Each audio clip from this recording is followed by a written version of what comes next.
The story is told, though who can say if it be true, of a clan of medieval warriors awoken in modern-day Manhattan, of the animated series that told their story. It is an age of darkness. Superstition and the sword rule. It is an age of fear. It is the age of gargoyles. Welcome to Voices from the Eyrie, a Gargoyles podcast. Welcome back, Gargoyles fans, to another installment of Jennifer and the Three Gregs. Greg cubed.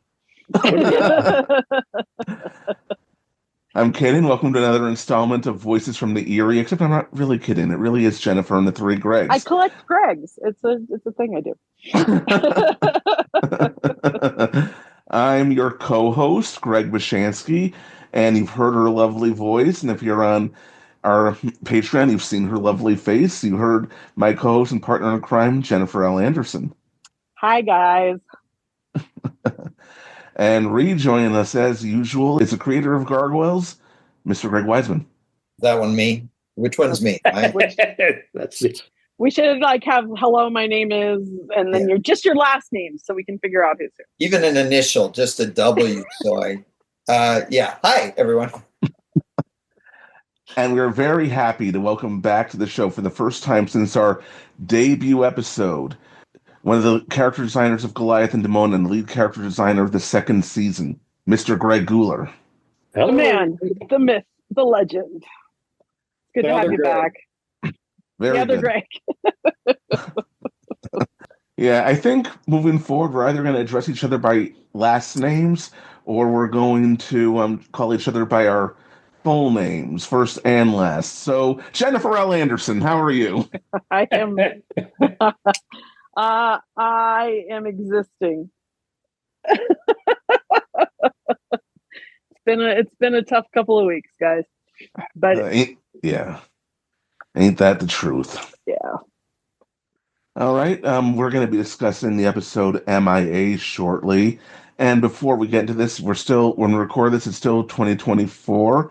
And this year was the 80th anniversary of D-Day. So considering the subject matter, we would like to dedicate this recording to the memory of all those who gave their lives in the fight against fascism. That's good. Amen. It's a good fight. It's a very good fight. Greg Guler, it's been a minute since we've last spoken to you. How have you been? What have you been up to? Oh, I've been busy, still with Disney. Until a couple months ago, I retired. So as far as I know, I am done with Disney for a while. And my last show was Hamster and Gretel with Dan Poppelmeyer, the creator of Phineas and Ferb and My Old Murphy's Law. And, it was a fun show, and I was glad to go out on a show like that. But there's talk of other things in the pipeline, so maybe that'll happen. And so we'll just have to see. I've just been doing all the things I should have been doing for the last 32 years. Housewise, Saved it all up, huh? Going through drawers and looking through even lived in that house these... for 32 years. What? You haven't even lived in that house for 32 years. No, I haven't, but I've got boxes that I moved from California here that still haven't been opened. So it'll be Raiders of the Lost Ark, the vast warehouse of stuff I forgot I even did. So, and other people are doing that too, because I'm getting shipments of artwork from people like Tad Stones and who are going through their archive and sending them to me in the original Manila Disney envelopes that we used to have millions of them sitting in our offices, and now they're like rare as hen's teeth. So he sent me a bunch of stuff from Buzz Lightyear the other day.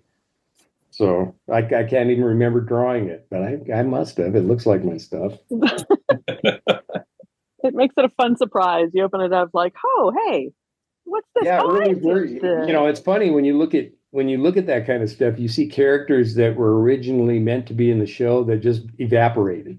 They suddenly they were in the show, not in the show. And they culled them out somehow. So I don't remember that happening much with gargoyles. Well, because I never let anything go to waste. It may have gotten yanked out at one point, but at some point I'm putting it back in. Sometimes it takes me 30 years to put it back in, but it gets back in eventually. There you go. Ain't that the truth? I mean, also at the time of this recording, Gargoyles Quest 4 is already out, so go get that. But we'll pimp that again later. For sure. All right. But no, I mean, Greg Guler, congratulations on a long and very accomplished career.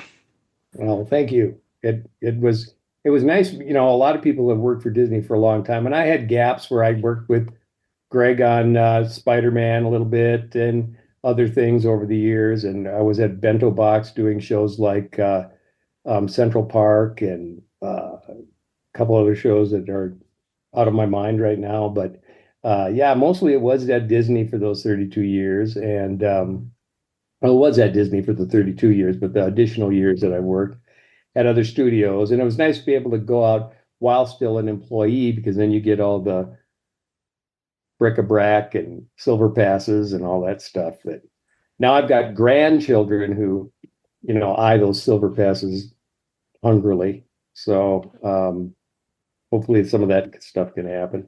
So when we had you on during our debut episode, it was to talk about developing the show and your role in developing the show and how the characters were designed. Let's talk a little bit about how you, Greg Guler, transitioned into becoming the lead character designer of the second season.